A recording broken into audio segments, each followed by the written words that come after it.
বিশাল মরুপথ, পাহাড়ি পথ পাড়ি দিয়ে তায়েফের মরুজমিনে গেলেন কোরআনের দাওয়াত নিয়ে, ইমানের দাওয়াত নিয়ে।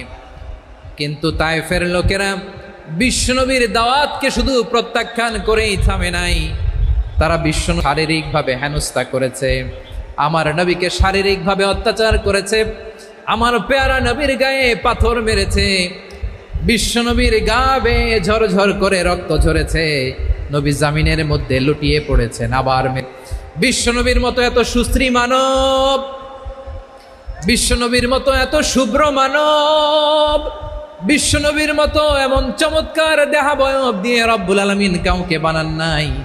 এরকম চমৎকার মানুষটাকে তারা তায়েফের ওই জমিনে রক্তাক্ত করেছে। বিশ্বনবী দুনিয়ার কোনো স্বার্থের জন্য সেখানে যান নাই, নিজের কোনো লাভের জন্য, প্রাপ্তির জন্য যান নাই, তায়েফবাসীদের জাহান্নামের আগুন থেকে বাঁচাতে গিয়েছেন। ঠিক কিনা বলেন?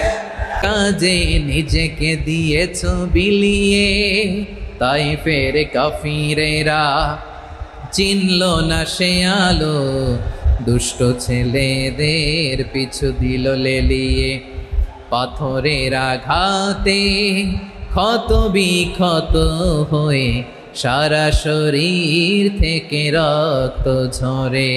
হে রাসূল তোমাকে ভুলি আমি কেমন করুণার পরে, ফিরে আসনি তুমি আপন ঘরে, দিনের আলো তুমি ছড়িয়ে দিতে, চলে গেলে মদিনায় মক্কা ছেড়ে।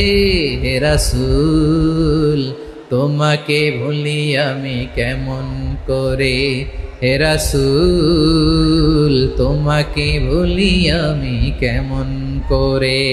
ঠিক কিনা বলে? প্রিয় ভাইরা, তায়েফের ছেলেরা নবীকে রক্তাক্ত করলো। আমার নবী কই যাবে? কই যাবে? মক্কায় যাইতে পারেন না।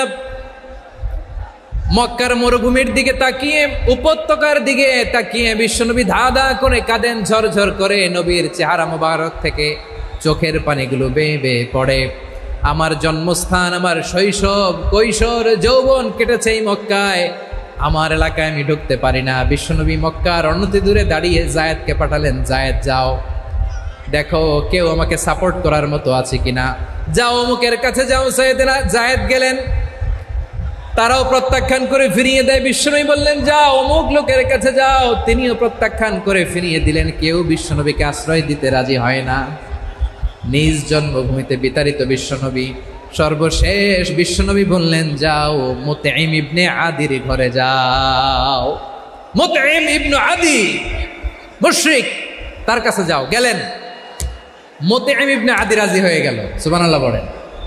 দেখেন, অনেক বিপদের সময়ও আমি নিজে সাক্ষী, সামাজিকভাবে, রাজনৈতিকভাবে কত ঝঞ্ঝা, কত ষড়যন্ত্র, কত কনস্পাইরেসি পাড়ি দিয়ে আমাদেরকে সামনে এগিয়ে যেতে হয়। এই শত্রুদের ভেতরেও একজনকে দাঁড় করিয়ে দেয় যে আল্লাহর কোরআনের জন্য রেডি হয়ে যায়। পড়েন সুবহানাল্লাহ। মুতঈম ইবনে আদি, আল্লাহ তার মনকে নরম করে দিলেন। মুতঈম বলে, মুহাম্মদ আমি তোমাকে আশ্রয় দিব। তার দুই ছেলেকে পাঠালেন, যাও খোলা তলোয়ার নিয়ে, স্কট দিয়ে, গার্ড অফ অনার দিয়ে মুহাম্মদকে মক্কায় ঢুকাও, আর বলো আমি আমান দেব। আমান কি দিব? আমান মানে সিকিউরিটি, নিরাপত্তা। সিকিউরিটি ছাড়া, আমান দেওয়া ছাড়া কেউ থাকতে পারতো না মক্কায়। দুই ছেলে বিষ্ণু ইসা ইসলামকে নিয়ে আসলো। নবী কাবার চারদিকে তাওয়াফ করলেন, নামাজ পড়লেন। আবু জাহেল, উতবা, শাইবা, ওয়ালিদ ইবনে মুগীরা সবাই দেখে, কেউ কিছু করতে পারে না, কারণ মুতঈম ইবনে আদি ঘোষণা দিয়েছেন আমি মুহাম্মদকে আমান দিয়েছি, মুহাম্মদের গায়ে যেন কেউ স্পর্শ না করে। আওয়াজ করে পড়েন সুবহানাল্লাহ। নবীর এই বিপদকালে মুহূর্তে মুতঈমের হৃদয়টারে নরম করে দিল কে? আচ্ছা, লালমনিরহাটের ভাইয়েরা বলেন, এই মুতঈম কি মুসলিম ছিল না মুশরিক? সবাই বলতে হবে মুসলিম না মুশরিক? তাহলে মুশরিকের কাছ থেকে নবী পলিটিক্যাল অ্যাসাইলাম, আধুনিক রাষ্ট্রবিজ্ঞানের ভাষায় পলিটিক্যাল অ্যাসাইলাম, যেটাকে বলে রাজনৈতিক আশ্রয়, ওনার আমান বা নিরাপত্তার এই ঘোষণায় তিনি মক্কায় ঢুকলেন। যতদিন নিরাপত্তা ছিল ছিলেন। মুতঈম যখন মারা গেল, বিষ্ণু ইসলাম হিজরত করে মদিনায় চলে গেলেন। সুবহানাল্লাহ। কিন্তু মুতঈম যে বিশ্বনবীর উপকার করছে এটা বিশ্বনবী ভুলে নাই।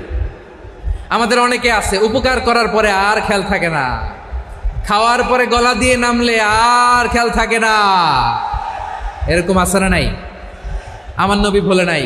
বদরের প্রান্তরে 70 জন কাফেরকে যখন বন্দী করে বিশ্বনবীর সামনে হাঁটু গেড়ে দাঁড় করানো হলো, বসানো হলো, 70 জন কাফের। কয়জন? বিশ্বনবী তাদের দিকে তাকিয়ে বললেন, সহিহ বুখারীর বর্ণনা, লাউ কানাল মুতঈম ইবনে আদি হাইয়ান সুম্মা কাল্লামানি হাউলাই নাতনা লা তারাকতুহুম লাহু। বদরের প্রান্তরে 70 জন বন্দী কাফিরের দিকে তাকিয়ে আমার নবী বললেন, আজকে মুতঈম ইবনে আদি যদি বেঁচে থাকতো আর তোমাদের 70 জনের ব্যাপারে যদি মুতঈম এক বাক্যে একটা সুপারিশ করত, তার সম্মানে আজকে তোদের সবাইকে আমি মাফ করে দিতাম। সুবহানাল্লাহ নাই? ওই যে চিল্লাচিল্লি যে কথা বোঝে নাই, কোন জিনিস মিস করছে ওরা নিজেরাও বোঝে নাই। বিশ্বনবী মুতঈমের এই সাহায্যের কথা বলে নাই। 70 জন মুশরিক হাঁটু গেড়ে বসা, নবী চাইলে এখনই এক্সিকিউশন অর্ডার দিতে পারে। তিনি বললেন, আজকে যদি মুতঈম বেঁচে থাকতো আর মুতঈম যদি তোদের জন্য সুপারিশ করতে, এই আবর্জনাগুলোর ব্যাপারে সুপারিশ করতে, আমি মুহূর্তেই তোদেরকে এমনি মাফ করে দিতাম। ইসলাম আমাদেরকে শিখায়, সূরাতুল আনআমের 108 নম্বর আয়াত থেকে আমরা বুঝলাম, কোনো ধর্মকে ছোট করা যাবে না। অন্য ধর্মকে ছোট করা মানে ইসলামকে ছোট করা। অন্য ধর্মের দেবতাকে গালি দেওয়া মানে আল্লাহকে গালি খাওয়ানো। আওয়াজ করে বলেন ঠিক কি না? খবরদার, এটা করা যাবে না। আর অন্য ধর্মের দেবতাকে যদি আপনি গালি দেন, ওরা ইসলাম থেকে দূরে সরে যাবে।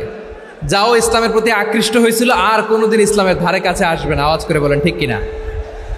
এজন্য কখনো কোনোদিন অন্য ধর্মের দেবতাদেরকে গালি দেওয়া যাবে না। অন্য ধর্মের কোনো দেবতাদেরকে আমরা গালি দিব না, গালি দিব না, বরং ইসলামের beauty, the beauty of Islam, ইসলামের সৌন্দর্যকে আমরা তুলে ধরব। আমরা যদি বিশ্বনবী সাল্লাল্লাহু আলাইহি ওয়াসাল্লামের জীবনের দিকে তাকাই, তাহলে আমি দেখব বিষ্ণু ইসলাম মক্কাতে কিংবা মদিনাতে অন্য ধর্মের লোকদের সাথে খুব পিসফুলি লাইফ লিড করেছেন।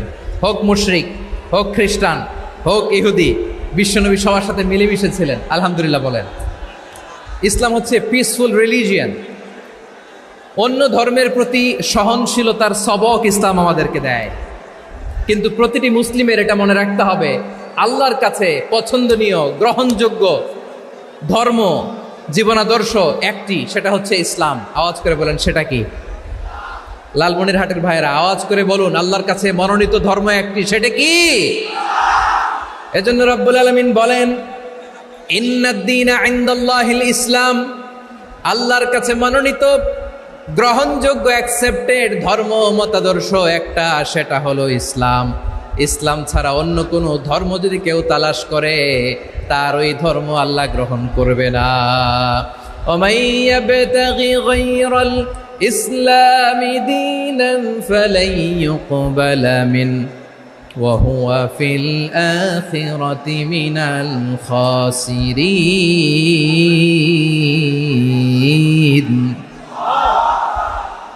Whoever seek anything except Islam, that won't be accepted from him, and he will be loser in the day of judgment. কিয়ামতের দিন ইসলাম ছাড়া কেউ যদি অন্য কোনো ধর্ম তালাশ করেছে দুনিয়াতে, তার এই মতাদর্শ গ্রহণ করা হবে না। and he will be loser, সে হবে লুজার, ক্ষতিগ্রস্ত। হাই হাই কোম্পানির ম্যানেজার, ওর আমও শেষ, সালাও শেষ। আওয়াজ করে বলেন ঠিক কি না? এজন্য ইসলাম পেয়ে আমরা খুশি না বেজার? প্রত্যেক নামাজ শেষে আমরা আল্লাহরে বলি, আল্লাহ রাদিতু বিল্লাহি রাব্বা ওয়া বিল ইসলামি দীনা ওয়া বি মুহাম্মাদিন নাবিয়ান ওয়া রাসূলা।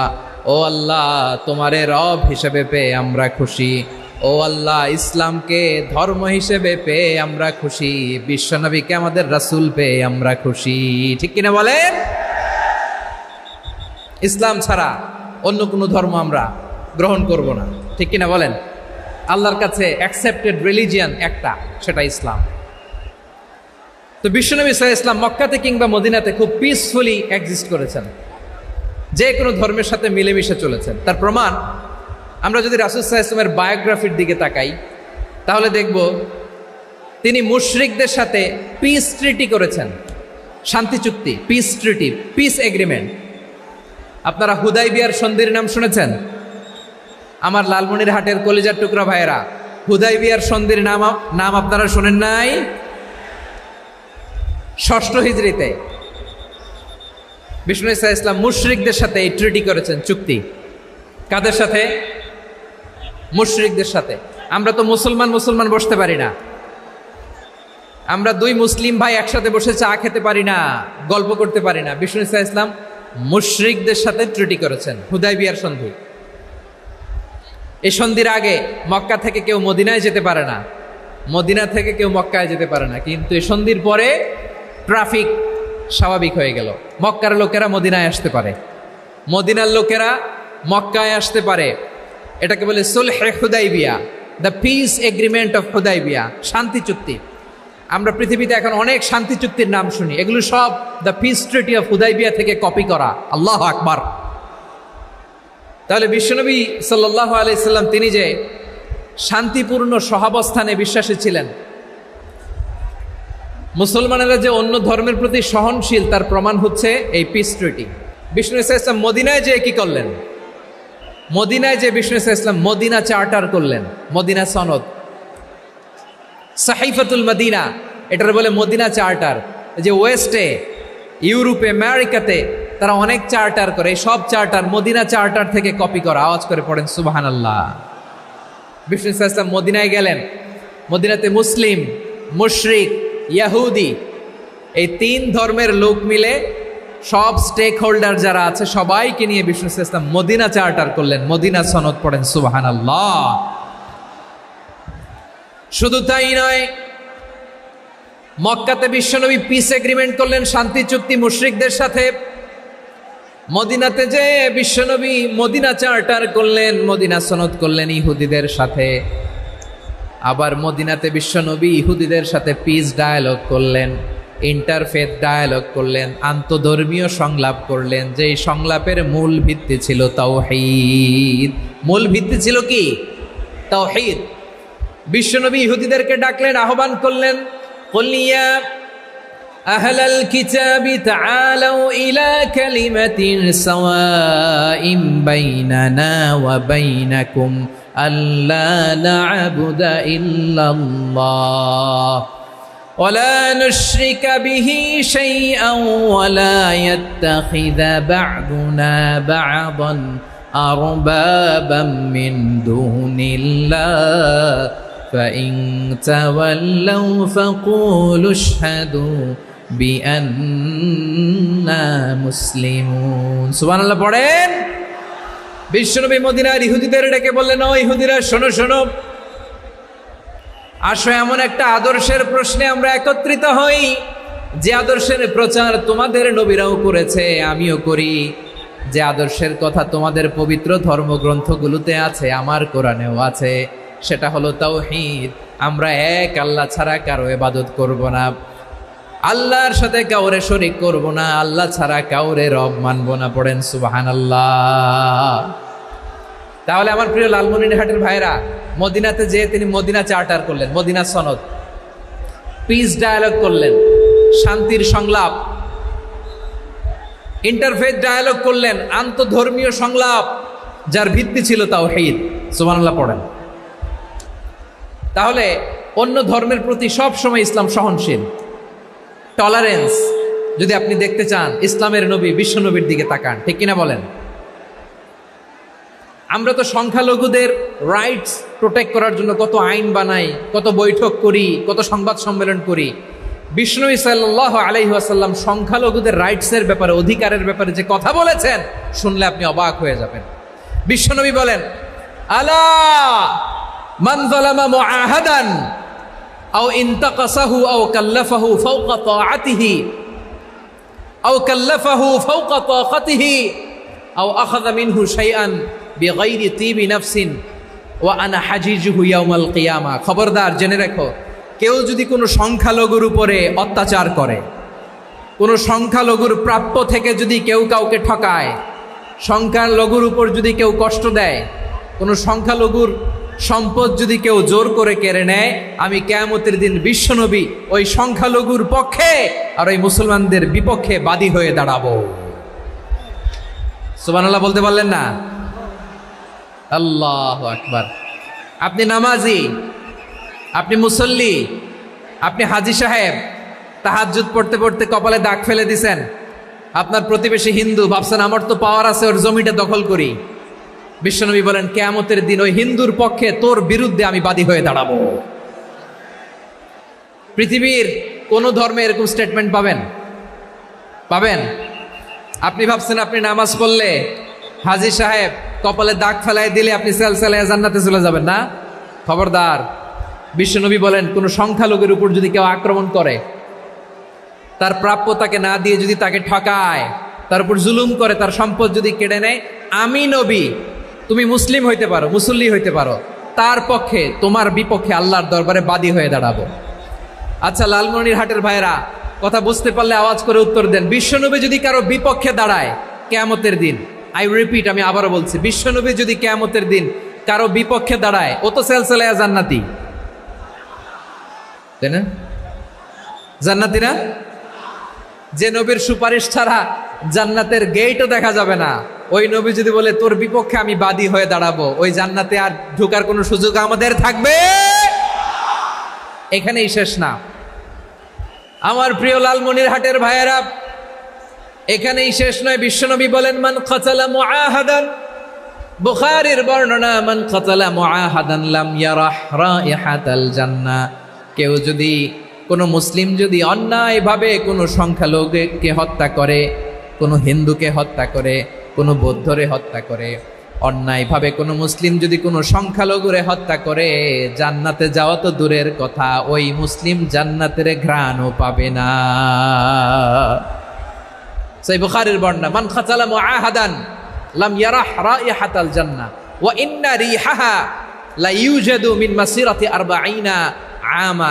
যে জান্নাতের ঘ্রাণ 40 বছর দূরের রাস্তা থেকেই পাওয়া যায়। সুবহানাল্লাহ পড়েন। প্রিয় ভাইরা, এখান থেকে জান্নাতে পৌঁছতে লাগবে 40 বছর। এত দূর, কত বছর?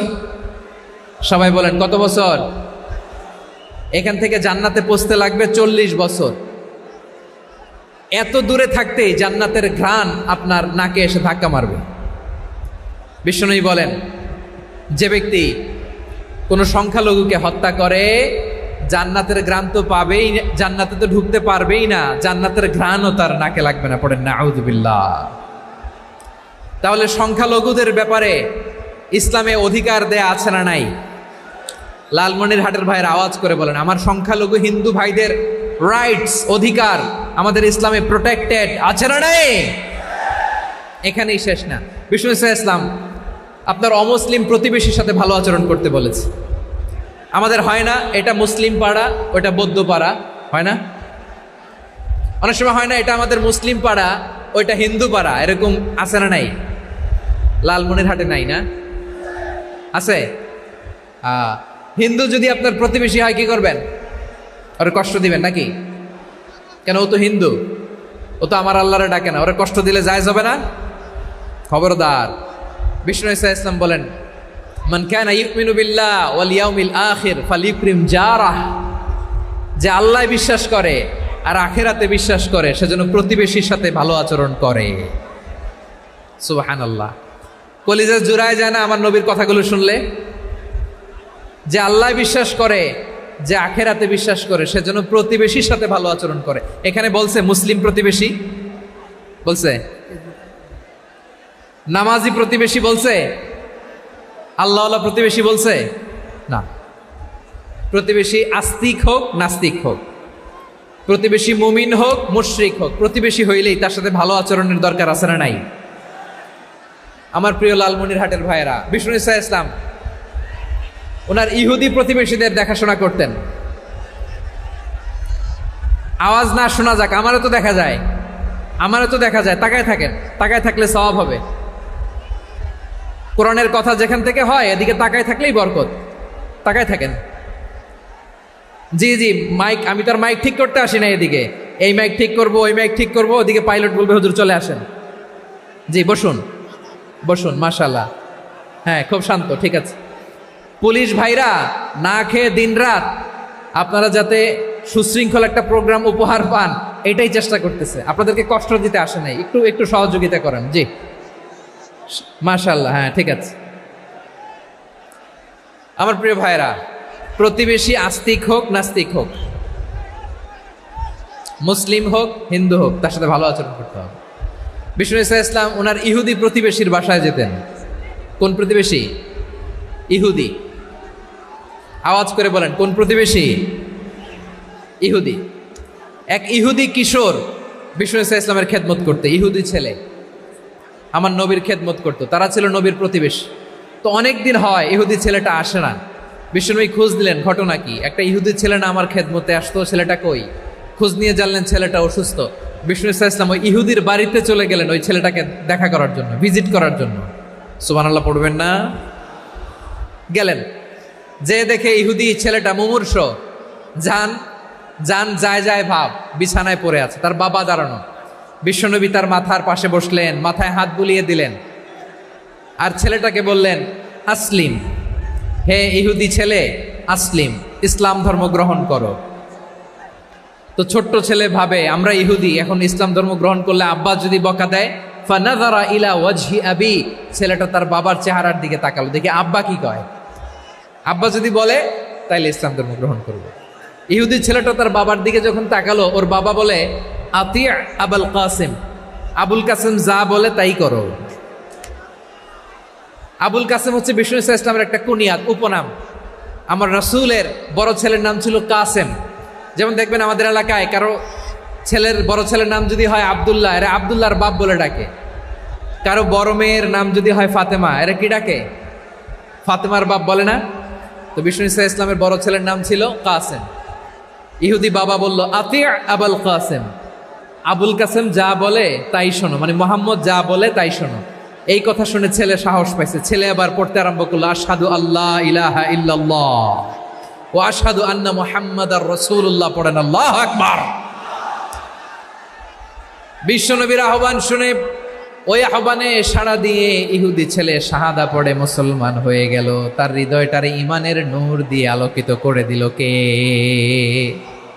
প্রিয় ভাইরা, এবার রাসূল সাল্লাল্লাহু আলাইহি ওয়াসাল্লাম বের হয়ে আসলেন ঘর থেকে, আর বললেন, আলহামদুলিল্লাহিল্লাযী আনকাযাহু মিনান নার, প্রশংসা সে আল্লাহর, যে আল্লাহ জাহান্নামে চলে যাচ্ছিল প্রায় এমন একটা লোককে মুহূর্তের মধ্যে কালেমায়ে শাহাদাতের বদৌলতে জান্নাতি বানায় দিলেন। আওয়াজ করে পড়েন সুবহানাল্লাহ। এই হাদিস থেকে আমরা কি শিখলাম? What is the moral of the story? এক নম্বর স্টোরি হলো, প্রতিবেশী ইহুদি হোক হিন্দু হোক, যাবেন, সুসম্পর্ক রাখবেন, উপহার দিবেন, বিপদে পাশে দাঁড়াবেন, তাইলেই তো আপনাদের প্রতি, মুসলমানদের প্রতি তারা আকৃষ্ট হবে, ঠিক কিনা বলেন? আপনি যদি হিন্দুদের সাথে বৌদ্ধদের সাথে নাই মিশেন, নাস্তিকের কাছে নাই যান, তো ইসলামের সৌন্দর্যটা ওরা বুঝবে কেমনে? আমার অনেক হিন্দু পরিচিত ভাই আছে, ওরা আমাদের ইফতারির প্রোগ্রামে এসে একসাথে ইফতারি করে। অনেক মদখোর আমার সাথে বসে একসাথে ডিনার করে, হাফ প্যান্ট পরা, গলায় স্বর্ণের চেইন, হাতে স্বর্ণের ব্রেসলেট, আইসা আমার সাথে ডিনার করছে, আছে এরকম। গাঁজাখোর, আমি বলি আসো, ওয়েলকাম টু মাই ডিনার, আসো বসো, বসলেই তো আমি ওর ডিএনএ, চিন্তার ডিএনএ চেঞ্জ করে দেওয়ার সুযোগ পাবো, চিল্লায় বলো ঠিক কি না? আসতে হবে আমার কাছে। Hour door is open, the door of Islam is open 24/7। সব সময় আমাদের ইসলামের দরজা আমার অমুসলিম ভাইদের জন্য খোলা আছে না নাই? এই হাদিস থেকে দুইটা শিক্ষা। এক নম্বর শিক্ষা, প্রতিবেশী মুসলিম হোক অমুসলিম হোক, যান, অসুস্থ হইলে একটু আপেল নিয়ে যান, আঙ্গুর নিয়ে যান, কমলা নিয়ে যান, তাদের সাথে ভালো আচরণ করেন। ইসলামের বিউটি দেখে, সৌন্দর্য দেখে অবাক হবে, নসিব ভালো হলে কোনোদিন কালিমা পড়ে মুসলমান হয়ে যাবে, ঠিক কিনা বলেন? তাহলে অমুসলিমের সাথে ভালো সম্পর্ক। বিশ্বনবী ইহুদির বাড়িতে গেলেন, ইহুদির বাড়ি, আর আমার মুসলমান ভাই আমার কাফের বলে, এরকম আছে না নাই? হ্যাঁ, মুসলিমরা দেখতে পারে না, সহ্য করতে পারে। বিশ্বনবী সাল্লাল্লাহু আলাইহি ওয়াসাল্লাম ইহুদির বাড়িতে গেলেন, এটা একটা শিক্ষা। আরেকটা শিক্ষা হলো, ভাইয়েরা ধাক্কা মেরে এসে সামনে এসে কি লাভ? প্রোগ্রাম তো শেষ হচ্ছে, এখনই শেষ হচ্ছে। তো এই যে আমাদের বকশি ভাই ওয়াদা নিল, হাত তোলালো, মিম বলে এত কথা বলল, তো আমি জেলায় জেলায় যে খালি হাত নাড়াই তোমাদের জন্য নাকি? হ্যাঁ, হাত নাড়াই শুধু, এই ধাক্কাইতে ধাক্কাইতে এদিকে এসে হাত নাড়াইতেছে, হয়েছে তো, দেখলাম তো, ঠিক আছে, মাশাআল্লাহ, অনেক সুশৃঙ্খল, অন্যান্য যে কোনো জেলার চেয়ে অনেক সুশৃঙ্খল। আমার দিকে তাকাও, আমার দিকে তাকাও, ঠিক আছে, এই যে দাঁড়িয়ে আছে, একটা ছেলে নড়ে না, দেখছেন? মাশাআল্লাহ মাশাআল্লাহ মাশাআল্লাহ। হ্যাঁ, এইভাবেই। আর কয়েকটা মজাদার কথা আছে, শোনো। এই হাদিস থেকে আমাদের শিক্ষা হলো, আমার প্রতিবেশী যেই ধর্মের হোক আমি সম্পর্ক রাখবো, অসুস্থ হলে যাব। কি বলেন ভাইরা, যাবেন না? যাবেন না আপনারা? আচ্ছা, 2 নম্বর শিক্ষা হলো বিষ্ণু ঈসা ইসলামের খাদেম ছিল ইহুদি। এতদিন খেদমত করলো, একদিনও বিশ্বনবী ওরে কালিমার দাওয়াত দেয় নাই। কারণ কি? বিশ্বনবী একটা ভালো সময়ের অপেক্ষা করতেছিলেন, প্রপার টাইমিং। দায়ীর কাজ হচ্ছে দাঈ ইলাল্লাহ, সে হচ্ছে সুযোগ সন্ধানী। দায়ী সুযোগ খোঁজে, কখন দাওয়া দিলে ব্যাটে বলে হবে, ঝোপ বুঝে কোপ মারে, ঠিক কিনা বলেন? বিষ্ণু ঈসা ইসলাম ভালো সময়ের অপেক্ষা করতেছিলেন, দেখি ভালো সময় আসুক আসুক আসুক আসুক। আস্তে আস্তে এমন সময় আসছে, ছেলে এবার মুমূর্ষ। অসুস্থ ব্যক্তির হৃদয় অত্যন্ত নরম থাকে। হসপিটালে যখন কেউ যায় তার হৃদয়টা বড্ড নরম থাকে, মৃত্যুর ভয়ে তার অন্তরটা নরম থাকে, ঠিক কিনা বলেন? এই প্রপার টাইমিং এর অপেক্ষা করতেছিলেন। যখনই টাইমিং পেয়েছেন দাওয়াত দিলেন, পড়ো লা ইলাহা ইল্লাল্লাহ, সুবহানাল্লাহ পড়েন সবাই। তাহলে ইসলাম অমুসলিম প্রতিবেশীর সাথে ভালো আচরণ করতে বলে। ইসলাম অমুসলিম মাতা পিতার সাথেও ভালো আচরণ করতে বলে। মাতা পিতা যদি অমুসলিম হয় তারা ফেলে দিতে পারবেন? পারবেন? আমার লালমনিরহাটের ভাইয়েরা, অনেক হিন্দু ছেলে আমাদের হাতে শাহাদা পড়ে মুসলিম হয়, কিন্তু ওর মা মুসলমান হয় নাই, বাবাও হয় নাই। এরকম আছে না নাই? তো ও হয়েছে মুসলিম, মা বাপ হিন্দু, এখন মা বাপ কি বাদ? হ্যাঁ, মা বাপ বাদ দেয়া যাবে? যেই মা আপনারে 9 মাস 8 মাস পেটে ধারণ করলো, আপনার মায়ের নার ছেঁড়া ধন, আপনি ওই মারে বাদ দিতে পারবেন? যে মায়ের বুকের তাজা দুধ খেয়ে আপনি আজকে বাড়ন্ত তাজা তরতাজা, ওই মারে বাদ দেয়া যাবে? মায়ের এক ধারে দুধের দাম, কাটিয়া গায়ের চাম, পাপুষ বানাইলেও ঋণের শোধ হবে না, এমন দরদি ভাবে কেউ হবে না আমার মাহাগো। মায়ের এক ধারে দুধের দাম, কাটিয়া গায়ের চাম, পাপুষ বানাইলেও ঋণের শোধ হবে না, এমন দরদি ভাবে কেউ হবে না আমার মাহাগো, ঠিক কিনা? মাকে তো বাদ দেয়া যায় না। وَقَضَى رَبُّكَ أَلَّا تَعْبُدُوا إِلَّا إِيَّاهُ وَبِالْوَالِدَيْنِ إِحْسَانًا। আল্লাহ বলে অবধারিত 2টা ভার্ডিক্ট তোমাদের জন্য, এক আল্লাহর ইবাদত করবা আর মা বাবার প্রতি ইহসান করবা। আদেশটা কার? মা বাবার প্রতি ইহসান করতে হবে। আমার মা হিন্দু হোক ভালো আচরণ করতে হবে, বৌদ্ধ হোক ভালো আচরণ করতে হবে। আমার যে সমস্ত হিন্দু ভাইয়েরা মুসলিম হয়েছ, তোমাদের মা বাবা এখনো মুসলমান হয় নাই, তাদের সাথে ভালো আচরণ করতে হবে। আপনাদের খেদমত নিজে করতে হবে অথবা খেদমতের ব্যবস্থা করাই দিতে হবে। মান্থলি যে খরচ লাগে এটা দিতে হবে। আরে তুমি এখন মুসলিম, তোমার মা বাবা হিন্দু, এখনই তো সুযোগ ইসলামের সৌন্দর্য দেখানো। এখন মা বাবা যদি দেখে আরে এটা হিন্দু থাকতে তো বদমাইশ ছিল, বেয়াদব ছিল, কি এমন ধর্ম সে গ্রহণ করলো যেটা গ্রহণের সাথে সাথে সে পাল্টে গেল? কি এমন ধর্ম সে গ্রহণ করেছে যেটা তার জীবনকে আলোকিত করে দিয়েছে? নসিব ভালো হইলে তারাও কালিমা পড়ে মুসলমান হয়ে যাবে। বিষ্ণু ঈসা ইসলামের স্ত্রীর নাম ছিল আয়েশা রাদিয়াল্লাহু তাআলা আনহা, আবু বকর রাদিয়াল্লাহু তাআলা আনহুর মেয়ে। আবু বকর রাদিয়াল্লাহু তাআলা আনহুর আরেক মেয়ের নাম হচ্ছে আসমা। কি নাম? দুজনই আবু বকর রাদিয়াল্লাহু তাআলা আনহুর মেয়ে, আসমা আর আয়েশা। নাম দুইটা কেমন লাগে? আসমা নামটা কেমন লাগে? আয়েশা নামটা কেমন লাগে? সবার ভালো লাগে নাই? নাম দুটো আপনাদের ভালো লাগে? লালমনিরহাটে অনাগত যদি কন্যা সন্তান হয়, যদি মনে চায় আসমা রেখে দিতে পারবেন, যদি মনে চায় আয়েশা রেখে দিয়েন। দেশে বিদেশে এয়ারপোর্টে রাস্তাঘাটে শুধু বলে হুজুর একটা নাম দেন, আমার ছেলের একটা নাম দেন, মেয়ের একটা নাম দেন। তো আমার মনে আছে যশোরের 8 দিনের মাহফিলে আমি 1-2টা নাম দিয়েছিলাম। আজকে লালমনিরহাটের এই প্রোগ্রামে কন্যা সন্তান যদি হয় 2টা নাম দিলাম, আসমা কিংবা আয়েশা। ইনশাআল্লাহ পড়েন। দুজন বোন, এক মায়ের না, বাবা এক মা দুজন। আয়েশা রাদিয়াল্লাহু তাআলা আনহার মায়ের নাম উম্মে রুমান আর আসমা রাদিয়াল্লাহু তাআলা আনহার মায়ের নাম কুতাইলা বিনতে আব্দুল উজ্জা। আবু বকর রাদিয়াল্লাহু তাআলা আনহু 4টা বিয়ে করেছিলেন। তো একই ঘটনা ঘটেছে এই ফ্যামিলিতে। আসমা ইসলাম ধর্ম গ্রহণ করে মুসলিমা, কিন্তু তার মা কুতাইলা মুশরিকা।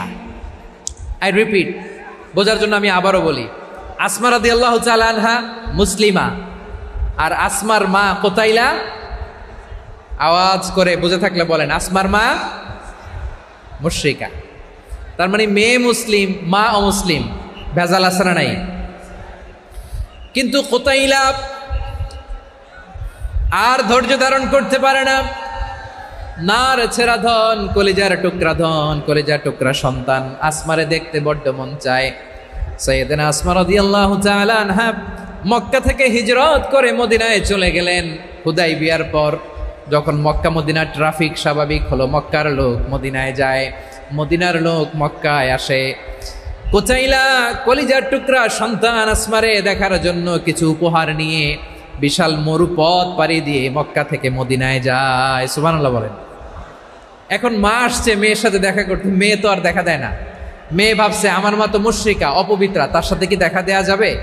বিশ্বনবীর দরবারে চলে গেলেন। সুবহানাল্লাহ বলেন।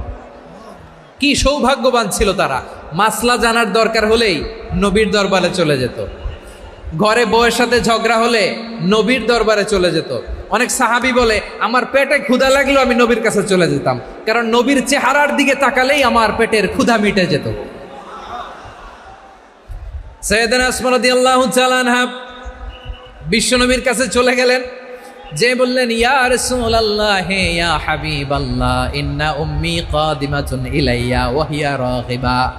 আমার মা মক্কা থেকে অনেক দূর মরুর পথ পাড়ি দিয়ে উপহার সামগ্রী নিয়ে মদিনায় আমার সাথে দেখা করতে এসেছে গো নবী। আমার জানতে বড্ড ইচ্ছে হয় আমি আমার মুশরিকা মায়ের সাথে একটু দেখা করতে পারবো কিনা। আফা আসিলুহা, আগে যেমনি আমি আমার মায়ের সাথে ভালো আচরণ করতাম, যেমনি আমি আমার মায়ের সাথে সদাচরণ করতাম গো নবী, এখন আমি মুসলিমা, মা মুশরিকা, এখনো কি আগের মতো সদাচরণ করতে পারবো নাকি? বিশ্বনবী বললেন, নাম সিলিহা, হ্যাঁ রে আসমা, অবশ্যই অবশ্যই, আগে ঠিক যেমন তুমি তোমার মায়ের সাথে ভালো আচরণ করতে, এখনো তেমনি আগের মতো ভালো আচরণ করবা। আওয়াজ করে পড়েন সুবহানাল্লাহ। কি ইসলাম আমরা পেয়েছি! কত ব্রড মাইন্ডেড আমাদের ইসলাম, কত ওপেন মাইন্ডেড ইসলাম, কত ওপেন আপ করতে পারে, চিন্তা করতে পারেন। বিষ্ণু বললেন, হ্যাঁ অবশ্যই, নাম সুলিহা, আগে যেমনি ভালো আচরণ করছো আসমা, এখন ওইরকমই করো, পারলে আরো বাড়ায় করো। সুবহানাল্লাহ বলেন। তাহলে আমার যে হিন্দু ভাইয়েরা, হিন্দু বোনেরা, ইমানের বদৌলতে দৌলতে আপনি ধন্য হয়েছেন, আপনার আম্মা আব্বা এখনো মুসলমান হয় নাই, তাদের জন্য দোয়া করেন, তাদের জন্য দোয়া করেন, আল্লাহ যেন তাদেরকেও ইমানের দৌলত দান করে। আমরা সবাই পড়ি আমিন, আরো জোরে পড়েন আমিন। এখন বলেন, ইসলাম কি ন্যারো মাইন্ডেড রিলিজিয়ান না ব্রড মাইন্ডেড? লালমনিরহাটের যুবক ভাইরা আওয়াজ করো, ইসলাম কি ন্যারো মাইন্ডেড না ব্রড মাইন্ডেড? কতটা ব্রড মাইন্ডেড দেখেন। বিশ্বনবী সাল্লাল্লাহু আলাইহি সাল্লাম অমুসলিমরা যদি নবীকে উপহার দিত, ওই উপহারও বিশ্বনবী গ্রহণ করতেন। সুবহানাল্লাহ পড়েন। আপনার অমুসলিম বন্ধু যদি উপহার দেয়, সেটাও আপনি নিতে পারবেন, যেটা নেওয়া জায়েজ। কিন্তু আপনার বন্ধু যদি আপনার মদের বোতল দেয়, নিতে পারবেন? হ্যাঁ, মদের বোতল দিলে পারবেন না। আপনার বন্ধু যদি আপনার পর্ক দেয়, পর্ক, শুকরের গোশত মিশ্রিত কোনো খাবার, ওটা নিতে পারবেন না। হালাল যে কোনো জিনিস নিতে পারবেন। বিশ্বনবী সাল্লাল্লাহু আলাইহি ওয়াসাল্লাম অমুসলিমদের দেয়া হাদিয়া গ্রহণ করতেন। কেমন নবী ছিলেন! আমার নবীরে চিনে নেন, আমার নবীর অ্যাটিটিউড জেনে নেন। বিশ্বনবী সাল্লাল্লাহু আলাইহি ওয়াসাল্লাম যখন কোনো জনপদে যেতেন, 3টা অপশন নিয়ে যেতেন। প্রিয় ভাইয়ের আওয়াজ করে বলতে হবে, কোনো জনপদে গেলে আমার নবীর অপশন থাকতো কয়টা? আমার মতো 3 আঙ্গুল উঁচু করে দেখান আর বলুন, আমার নবী কোনো জনপদে গেলে কয়টা অপশন নিয়ে যেতেন? 1 নম্বর অপশন, আসলিম তাসলাম। নতুন এলাকায় গেলে বলতেন আসলিম তাসলাম, ইসলাম ধর্ম গ্রহণ করো, শান্তিতে থাকবা, আমার ভাই হয়ে যাবো, আমরা ভাই ভাই, ইসলাম মানো, আমরা ভাই ভাই। অপশন নাম্বার কত? 1। যদি বলে না ইসলাম মানবো না, ওকে, অপশন নাম্বার 2, মুসলিম হওয়ার দরকার নাই, লা ইকরাহা ফিদ্দিন, ইসলামে কোনো বাড়াবাড়ি নাই, খ্রিস্টান আছো থাকো, বৌদ্ধ আছো থাকো, ইহুদি থাকতে চাও থাকো, কিন্তু আমরা যেহেতু রিজিওনাল সুপার পাওয়ার, আমাদের আন্ডারে থাকো, ট্যাক্স দিয়া থাকো, এটার বলে জিজিয়া। আলেম যারা আছেন বুঝবেন এটার আরবিতে কি বলে, জিজিয়া। You pay us the tax, we will give you the security. তোমরা ট্যাক্স দিবা, আমরা সিকিউরিটি দিব। ইসলাম, ইসলাম মানেও শান্তিতে থাকবা, ভাই ভাই, আমরা ভাই ভাই। অপশন নাম্বার 2, ট্যাক্স দাও, আমরা নিরাপত্তা দিব, মুসলিম হওয়া লাগবে না। এখন 1 নাম্বারও মানে না, 2 নাম্বারও মানে না, মুসলিম হবো না, ভালো খ্রিস্টান থাকো, ট্যাক্স দাও, আমরা সিকিউরিটি দিব না, এটাও মানি না। বিষ্ণু বলেন তাহলে তলোয়ার আমাদের আর তোমাদের মাঝে ফয়সালা করবে। মুসলিমও হবে না, ট্যাক্স দিবা, নিরাপত্তা দিব, আমরা সুপার পাওয়ার, আমাদের আন্ডারে থাকবে, এটাও না। তাহলে তোমাদেরকে তো আমরা বিশ্বাস করতে পারি না, কখন না কখন বিশ্বাসঘাতকতা করো, কার সাথে মিলে হাত মিলাও, তলোয়ার আমাদের মাঝে ফয়সালা করবে। তখন তিনি জেহাদের সশস্ত্র সংগ্রামের ঘোষণা দিতেন। সুবহানাল্লাহ পড়েন। দেখেন পশ্চিমারা জেহাদকে এইভাবে চিত্রায়িত করে না, ওরা জেহাদ বলতে বোঝায় তলোয়ার, হাত কাটো, গলা কাটো না। জেহাদ সশস্ত্র সংগ্রাম 3 নম্বরে। অধিকাংশ ক্ষেত্রেই বিশ্বনবীর সুন্দর আচরণ দেখে, আরে আমার নবীর যে নুরানি চেহারা, অনেকে তো কেবল সিরেফ চেহারাটা দেখেই কালিমা পড়ে মুসলমান হয়ে গিয়েছে। যারা মুসলিম হয় নাই তারা তাদের ইসলামেই বলবৎ ছিল, ট্যাক্স দিয়ে ইসলামের আন্ডারে ছিল। যারা এটাও মানে নাই ওইটাও মানে নাই, তাদের বিরুদ্ধে জেহাদ। বিষ্ণু ইসলাম 7ম হিজরিতে যখন খায়বার বিজয়ের পরে ইসলাম রিজিওনাল সুপার পাওয়ার হিসেবে আত্মপ্রকাশ করলো, বিশ্বনবী চিঠি লিখলেন অন্যান্য সুপার পাওয়ারের কাছে, রাষ্ট্রীয় চিঠি লেখে এক রাষ্ট্রপ্রধান আরেক রাষ্ট্রপ্রধানের কাছে, ঠিক কিনা বলেন? জানেন না আপনারা? এই যে 24-এর ছাত্র নাগরিক অভ্যুত্থানে, এই অভ্যুত্থান যখন শুরু হয়, আমি তখন সাউথ আফ্রিকাতে, একটা স্ট্যাটাস দিয়েছিলাম, কোটা নয় গোটা দেশ সংস্কার করা লাগবে। শুধু বাংলাদেশ নয়, সারা বিশ্বের বাংলা ভাষাভাষী লোকেরা এই আন্দোলনের সাথে সমর্থন তারা করেছে, এটাকে সাপোর্ট করেছে, তারা সমর্থন দিয়েছে। আমাদের ইউনাইটেড আরব আমিরাতের বাংলাদেশি ভাইয়েরা তারা সেখানে রাস্তায় নেমে এসেছিল, জানেন? ওইখানে ডেমনস্ট্রেশন করা যায় না, সেখানকার সরকার তাদেরকে যাবজ্জীবন দিয়েছিল। তখন আমাদের এই যে প্রধান উপদেষ্টা ডক্টর মোহাম্মদ ইউনূস সরাসরি G2G বলে, এটারে G2G, government to government, G2G, উনি চিঠি লিখলেন যে তাদেরকে, ইউর হাইনেস, হে সম্মানিত আমির, আপনি আমার এই চিঠির কারণে আমার সম্মানে এই 53 জন বাংলাদেশিকে মাফ করে দেন। এই চিঠির বদৌলতে বেকসুর খালাস পেয়ে গিয়েছিল আমাদের ভাইরা, জানেন না এই ঘটনা আপনারা? তাহলে গভর্নমেন্ট টু গভর্নমেন্ট চিঠি দেওয়া হয়। 7ম হিজরিতে বিষ্ণু ইসলাম সব সুপার পাওয়ারের কাছে চিঠি দিলেন, রোমান সম্রাটের কাছে, পারস্য অধিপতির কাছে, মিশরের অধিপতির কাছে, সবার কাছে চিঠি লিখলেন।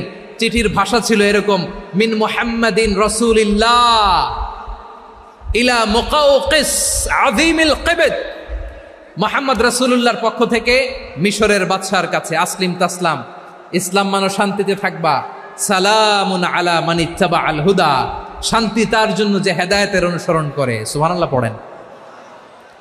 তো এই চিঠি অনেকে ভালোভাবে রিসিভ করেছে, অনেকে এই চিঠি পাওয়ার পরে নবীর কাছে আবার ইন রিটার্ন উপহার পাঠিয়েছে। কি পাঠিয়েছে? উপহার। মিশরের বাদশাহ মুকাওকিস তিনি বিশ্বনবীকে বিশাল এক উপহারের ডালি পাঠিয়েছেন। মিশরের বাদশাহ মুকাওকিস ছিলেন ধর্মে খ্রিস্টান। লালমনিরহাটের ভাইয়েরা আওয়াজ করে বলেন, মিশরের বাদশাহ ধর্মে কি ছিল? খ্রিস্টান। কি উপহার দিয়েছিল আমার নবীকে? শুনতে মনে চায়? আওয়াজ নাই লালমনিরহাটের গলায়, শুনতে মনে চায়? 1000 স্বর্ণমুদ্রা, 1000 স্বর্ণমুদ্রা। 2টা খ্রিস্টান দাসী, একজনের নাম মারিয়া বিনতে শামাউন আল কিবতিয়া, আরেকজনের নাম সিরিন বিনতে শামাউন আল কিবতিয়া। একজন খ্রিস্টান দাস 20 থান কাপড় জামা বানানোর জন্য, আমরা নবী যেন সেলাই করে জামা বানাতে পারে এজন্য 20 থান কাপড়, 20 থান ফাইন গার্মেন্ট। সুবহানাল্লাহ পড়বেন না? এরপরে একটা গাধা যেটার নাম ছিল উফাইর, আর একটা খচ্চর, এটার নাম ছিল দুলদুল। খচ্চর চিনেন? গাধা আর ঘোড়ার ক্রসিংয়ে যে প্রাণীটা দুনিয়াতে আসে ওটার খচ্চর বলে। তো এই যে সুপার পাওয়ার, খ্রিস্টান বাদশার কাছে নবী চিঠি লিখলেন, ওই খ্রিস্টান বাদশাহ আমার নবীকে উপহার দিল, বিশ্বনবী এই উপহারগুলো সানন্দে গ্রহণ করেছে। সুবহানাল্লাহ পড়বেন না?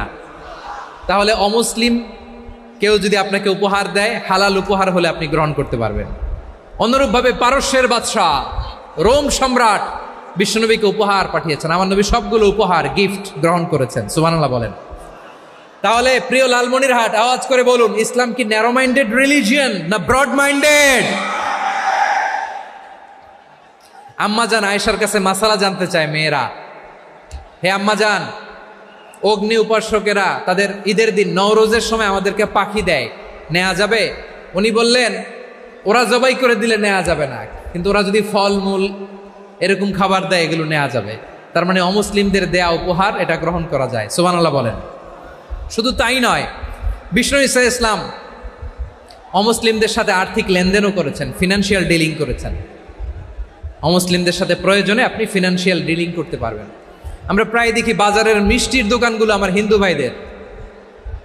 লালমনিরহাটে মিষ্টির দোকান, দইয়ের দোকান কারা চালায়? হিন্দুরা চালায় না? তারপরে যে বারবার শপ, চুল কাটে যে নাপিত, অধিকাংশ নাপিতের দোকানে কারা? আমার হিন্দু ভাইরা। তা আপনি চুল কাটতে পারবেন কিনা? পারবেন কিনা বলেন? পারবেন। তার দোকান থেকে দই মিষ্টি কিনতে পারবেন কিনা? হ্যাঁ, আমার মুসলিম ভাইয়ের দোকান থাকলে ওইটারে আমি বেশি প্রায়োরিটি দিব, ঠিক কিনা? কিন্তু যদি তাদের সার্ভিস নিতে চান, প্রোডাক্ট নিতে চান, পারবেন। তার দলিল সহিহ বুখারী, আম্মা জান আয়েশা রাদিয়াল্লাহু তাআলা আনহা বলেন, ইশতারা রাসূলুল্লাহ সাল্লাল্লাহু আলাইহি ওয়াসাল্লাম মিন ইয়াহুদিয়িন তুআমান ওয়া রাহানাহু দিরআহু মিন হাদিদ। রাসূল সাল্লাল্লাহু আলাইহি ওয়াসাল্লাম এক ইহুদির কাছ থেকে, কার কাছ থেকে? সবাই বলে নাই কার কাছ থেকে? আমার নবী, পেয়ারা নবী এক ইহুদির কাছ থেকে জব কিনেছিল, জব, বার্লি, যেটা দিয়ে রুটি বানায়। ওই জবের দাম দেওয়ার টাকা পয়সা নবীর কাছে ছিল না, ফলে নবী ওনার একটা পোশাককে মর্গেজ রেখেছিলেন, মর্গেজ, বন্ধক, যে এখন এটার দাম দিতে পারবো না, কয়েক কেজি বার্লি নিয়ে যাই আর বন্ধক হিসেবে আমার জামাটা রেখে গেলাম, যেই দিন দাম দিব ওই দিন জামাটা ছুটায় নিয়ে যাব। সুবহানাল্লাহ পড়বেন না? বাকিতে নিছিলেন, বাকিতে। দিরআহু মিন হাদিদ, লোহার তৈরি বর্ম, মানে যুদ্ধের পোশাক, লোহা দিয়ে বানানো। বিষ্ণুনবী বললেন, কয়েক কেজি জব দাও, টাকাটা পরে দিব, এখন টাকা নাই, বন্ধক হিসেবে, মর্গেজ হিসেবে আমার জামা রেখে গেলাম, যখন টাকা দিব জামা ছুটায় নিব। আওয়াজ করে বলতে হবে সুবহানাল্লাহ। এ থেকে বোঝা গেল অমুসলিমদের সাথে ফিনান্সিয়াল ডিলিং করা যায়, অর্থনৈতিক লেনদেন করা যায়, কেনাবেচা করা যায়, প্রোডাক্ট কেনা যায়। এমনকি আমাদের মসজিদে নববীতে বারান্দায় আপনার একটা অটোমেটিক ফ্লাইং আমব্রেলা দেখছেন? সূর্য যখন বাড়ে মসজিদে নববীর বারান্দায় ইয়ার্ডের মধ্যে অটোমেটিক্যালি কিছু আমব্রেলা আছে, সাঁ করে খুলে যায়, আর সূর্যের তাপ লাগে না। আবার সন্ধ্যাবেলায় এই আমব্রেলাগুলো ওরা ক্লোজ করে ফেলে, দেখেন নাই না? দেখছেন? এই মসজিদে নববীকে সর্বোচ্চ উন্নত মানের কনস্ট্রাকশন ইনফ্রাস্ট্রাকচারে ডেভেলপ করার জন্য কর্তৃপক্ষ কিছু অমুসলিম ইঞ্জিনিয়ারের, ডিজাইনারের সহায়তা নিয়েছিল। সুবহানাল্লাহ বলেন। কোন দলিলের ভিত্তিতে? এই দলিলের ভিত্তিতে যে বিষ্ণু ঈসা ইসলাম অমুসলিমদের সাথেও লেনদেন করেছেন। আওয়াজ করে বলতে হবে আল্লাহু আকবার। শুধু তাই নয়, ইন কেস অফ ইমার্জেন্সি, প্রয়োজনে ইসলামের খাতিরে, ইসলামকে সামনের দিকে এগিয়ে নিয়ে যাওয়ার জন্য অমুসলিমদের সাপোর্ট নেওয়া জায়েজ আছে। সুবহানাল্লাহ বলেন। অমুসলিমদের সাপোর্ট নেয়া, তাদের থেকে অর্থ নেয়া, পলিটিক্যাল সাপোর্ট, পলিটিক্যাল অ্যাসাইলাম নেওয়া জায়েজ আছে। আমাদের অনেক বিশ্ববরেণ্য দায়ীরা আমেরিকায় অস্থায়ীভাবে অ্যাসাইলাম নিয়ে থাকে, নিজের দেশে গেলে ফাঁসিতে ঝুলাই দিবে। যুগ যুগ ধরে দায়ীদের উপরে এরকম অত্যাচার আর নির্যাতন আছে না নাই? মিশরের অনেক দায়ীরা পাশ্চাত্যে যেয়ে থাকে, এই যে তারা পলিটিক্যাল অ্যাসাইলাম নিয়ে থাকে, রাজনৈতিক আশ্রয়, এটা জায়েজ আছে না? এটা যে জায়েজ আছে তার প্রমাণ স্বয়ং বিশ্বনবী সাল্লাল্লাহু আলাইহি ওয়াসাল্লাম পলিটিক্যাল সাপোর্ট নিয়েছিলেন অমুসলিমদের কাছ থেকে। সুবহানাল্লাহ বলেন। খুব মজাদার একটা ঘটনা, শুনবেন? আপনাদের আগ্রহ দেখে তো মনে হয় না শোনার ইচ্ছা আছে। আছে আছে? গলায় জোর আছে? লিল্লাহি তাকবীর, লিল্লাহি তাকবীর। নারে তাকবীর। মাশাআল্লাহ। আমার ভাইরা, বিশ্বনবীর বয়স তখন প্রায় 51 বছর। কত বছর? বিশ্বনবীর সবচেয়ে কাছের মানুষ খাদিজা রাদিয়াল্লাহু তাআলা আনহা ইন্তেকাল করেছেন। বিশ্বনবী বড্ড কষ্ট পেলেন, হৃদয়টা ভেঙে খান খান। যিনি ঘরের ভেতরে বিশ্বনবীকে সান্ত্বনা দিতেন, ভালোবাসা দিতেন, বাইরে গেলে কুরাইশরা বকাঝকা করে, অত্যাচার করে, কিন্তু আম্মাজান খাদিজা রাদিয়াল্লাহু তাআলা আনহা ঘরটারে এমন শান্তির নীড় বানায় রেখেছেন, এই ঘরের ভিতরে ঢুকলে বিশ্বনবীর কলিজাটা ঠান্ডা হয়ে যেত। এজন্য রব্বুল আলামিন বলেন, খাদিজা, ও আমার বান্দি খাদিজা, জান্নাতে এমন স্পেশাল একটা ঘর আমি তোমার জন্য রেডি করে রেখেছি। ওই ঘরের মধ্যে কোনো আওয়াজ নাই, ওই ঘরের মধ্যে কোনো নয়েজ নাই, ওই ঘরে কোনো বিশৃঙ্খলা নাই। কারণ মক্কার জমিনে আমার নবী কুরাইশদের বিশৃঙ্খলা, নয়েজ আর ঝামেলাগুলোকে উপেক্ষা করে যখন তোমার ঘরের ভিতরে ঢুকতো, ঘরটারে তুমি শান্তির নীড়, ঠান্ডা, নীরব, নিস্তব্ধ, নিঝুম আর শান্তির নীড় বানিয়ে রেখেছ। এজন্য জান্নাতে স্পেশাল একটা শান্তির নীড় আমি তোমারে উপহার দেব। ওই প্রিয়তমা স্ত্রী খাদিজা ইন্তেকাল করলেন, বিশ্বনবীর হৃদয় ভেঙে খান খান। আবার ওনার চাচা আবু তালেব ইন্তেকাল করলেন, যিনি পলিটিক্যাল শেল্টার দিতেন নবীকে। কে দিতেন? আবু তালেবের ভয়ে, বিশ্বনবীর এই চাচার ভয়ে কোনো মুশরিক নবীর গায়ে হাত দেওয়ার সাহস পায় নাই। এখন স্ত্রীও নাই, চাচাও নাই, নবীকে আশ্রয় দেওয়ার কেউ নাই, নবীর চারদিকে অন্ধকার। নবী এখন কই যাবেন? আমার পেয়ারা নবী নতুন স্টেশন খুঁজতেছেন, নতুন দাওয়াতি প্ল্যাটফর্ম খুঁজতেছেন। তিনি যায়েদ বিন হারেসা রাদিয়াল্লাহু তাআলা আনহুকে নিয়ে মক্কার পাশের একটা নেইবরিং সিটি তায়েফে চলে গেলেন। কোথায় চলে গেলেন? লালমনিরহাটের ভাইয়ের আওয়াজ করে বলেন, কোথায় গেলেন? তায়েফে চলে গেলেন দিনের দাওয়াত দেওয়ার জন্য। কি দেওয়ার জন্য? নাকি জমি কিনতে গেছিলেন? জমি কিনতে, দুনিয়ার যশ খ্যাতির জন্য, নিজের কোনো লাভের জন্য? তায়েফবাসীদেরকে জাহান্নামের আগুন থেকে বাঁচানোর জন্য। আওয়াজ করে বলতে হবে, ঠিক কিনা? বিশ্বনবী বিশাল মরুপথ, পাহাড়ি পথ পাড়ি দিয়ে তায়েফের মরুজমিনে গেলেন কোরআনের দাওয়াত নিয়ে, ইমানের দাওয়াত নিয়ে। কিন্তু তায়েফের লোকেরা বিশ্বনবীর দাওয়াতকে শুধু প্রত্যাখ্যান করেই থামে নাই, তারা বিশ্বনবীর সাথে অত্যন্ত খারাপ আচরণ করেছে। বিশ্বনবীকে শারীরিকভাবে হেনস্থা করেছে, আমার নবীকে শারীরিকভাবে অত্যাচার করেছে, আমার পেয়ারা নবীর গায়ে পাথর মেরেছে, বিশ্বনবীর গা বেয়ে ঝরঝর করে রক্ত ঝরেছে, নবী জামিনের মধ্যে লুটিয়ে পড়েছেন, আবার মেরেছে, আবার নবী হাঁটতে শুরু করলেন, পেছন থেকে আবার মেরেছে, আবার নবী রক্তাক্ত হয়ে জামিনের মধ্যে লুটিয়ে পড়লেন, আবার মেরেছে। বিশ্বনবীর মতো এত সুশ্রী মানব, বিশ্বনবীর মতো এত শুভ্র মানব, বিশ্বনবীর মতো এমন চমৎকার দেহাবয়ব দিয়ে রব্বুল আলামিন কাউকে বানান না।